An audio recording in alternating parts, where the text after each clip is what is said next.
স্বামীকে চেনা। ছোট্ট একটা গল্প আছে, আজকে একটু সময় আমি বেশি নিচ্ছি যেহেতু শেষ করে দিতে চাচ্ছি। আমি বেশি নেব না ইনশাআল্লাহ, আশা করি 5-6 মিনিটের মধ্যে শেষ করব। স্বামীকে চেনা। স্ত্রীদের উচিত হচ্ছে স্বামী কি পছন্দ করেন, যেহেতু স্বামী আপনার প্রিয়জন, আপনি স্বামীকে কাউন্টার পার্ট হিসেবে দেখবেন না, তিনি আপনার প্রতিদ্বন্দ্বী নন।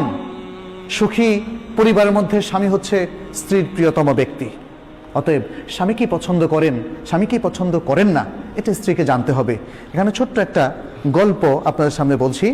এই গল্পটা উল্লেখ করেছেন মাজান আল ফুরাই। তিনি বলছেন, একজন স্বামী তার বন্ধুকে বলল যে আমি 20 বছর ধরে সংসার করছি, অথচ আমার স্ত্রীর মধ্যে আলহামদুলিল্লাহ এমন কিছু দেখিনি যা আমাকে রাগান্বিত করে।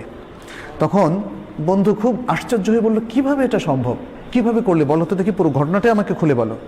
তখন স্বামী বললেন যে আমি যখন বিবাহ করলাম, প্রথম রাতে আমার স্ত্রীর কাছে গেলাম, তার দিকে আমার হাতটা একটু বাড়িয়ে দিলাম, সৌহার্দ্যের হাত, মমতার হাত বাড়িয়ে দিলাম। স্ত্রী আমাকে বলল, একটু ওয়েট করুন প্লিজ, আমি আপনাকে কিছু বলবো হে আবা উমাইয়া। আরবরা আবার আবু উমাইয়া মানে কুনিয়ার ধরে কথা বলে, আমাকে একটু কিছু কথা বলার সুযোগ দিন, বলে বলো। তখন স্ত্রী শুরু করলো যেভাবে, যেমন বলল আলহামদুলিল্লাহ ওয়াসসালাতু ওয়াসসালামু আলা রাসূলিল্লাহ, ছোট্ট খুতবা দিয়ে শুরু করলো।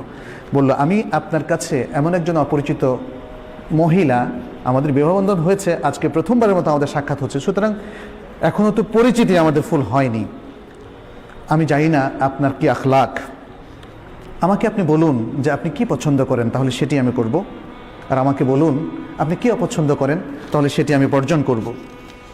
এভাবে এতটুকু কথা বলে তিনি কি বললেন, যেটা আমরা খুতবায় বলি, আকুলু কাউলি হাদা ওয়া আস্তাগফিরুল্লাহ লি ওয়া লাক, আমি আমার এই কথাটা আপনার সামনে পেশ করলাম, আর আপনার জন্য আমার জন্য আল্লাহর কাছে আমি ইস্তেগফার করছি।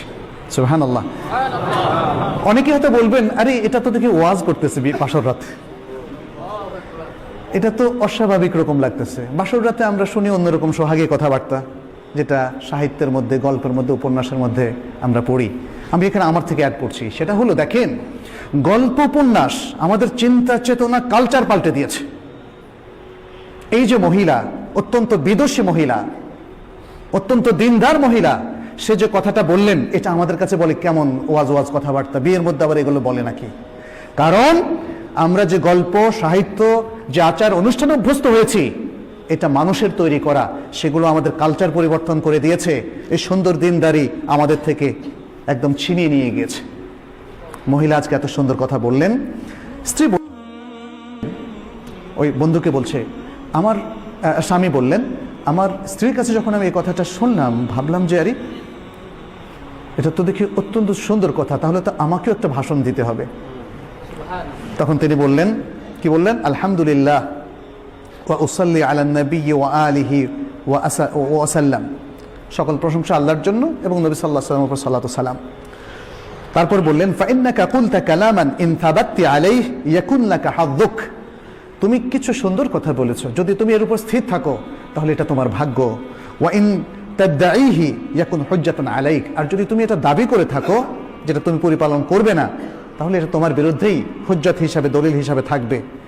তাহলে জেনে রাখো আমার এই জিনিসগুলো পছন্দ, এই জিনিসগুলো অপছন্দ, আর মনে রেখো আমার যদি কোনো সুন্দর কিছু তুমি পাও, সুন্দর কোনো অভ্যাস, তাহলে সেটা তুমি প্রচার করো, আর যদি খারাপ কিছু দোষ তুমি খুঁজে পাও সেটা তুমি গোপন রেখো।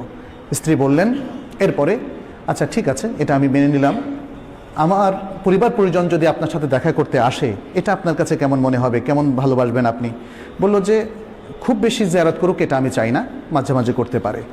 এরপরে তিনি বললেন, স্ত্রী জিজ্ঞেস করলেন যে আপনার প্রতিবেশীদের মধ্যে আপনার ঘরে কারা কারা আসুক বলে আপনি মনে করেন এবং কাদেরকে আপনি নিষেধ করেন? তখন তিনি বললেন যে আমার প্রতিবেশীদের মধ্যে এরা খুবই সজ্জন ব্যক্তি, এরা আমাদের বাসায় আসতে পারে, আর এরা অসৎ, এরা আমাদের বাসায় আসবে না।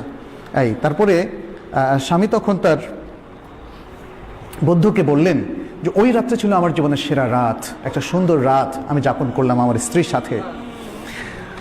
এরপরে আরেকটা ঘটনা তিনি বললেন যে 1 বছরের মাথায় এভাবে চললো, আমি আমার স্ত্রীকে খুব ভালো স্ত্রী হিসাবে পেয়েছি, এবং তারপর আমার শাশুড়ি একদিন 1 বছরের মাথা আমি এসে দেখলাম আমার বাসায় আসলেন, আমাকে জিজ্ঞেস করলেন যে তোমার স্ত্রীকে তুমি কেমন পেয়েছো? আমি বললাম অত্যন্ত ভালো স্ত্রী হিসাবে আমি পেয়েছি, যিনি আপনার কন্যা।